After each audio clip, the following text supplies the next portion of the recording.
Welcome to Easy Thai Kitchen. Today we will show you how to make Thai green curry for my family of 4.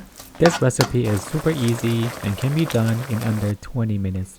If you like to impress your friends or your family with Thai food, so stay tuned and let's get started. We will be making chicken Thai green curry, so I like to use chicken thigh so the chicken won't get dry. As for the green curry, we are using the AC brand, but you can use other brands such as Macy or Maploy. And for coconut milk, we are using Aroy D brand. This is one of the best coconut milk brand that you can find. You can find this in the Thai market. And fish sauce, I'm using the Vietnamese fish sauce. This is what my family use, but you can use other brand as well. And next we have the palm sugar.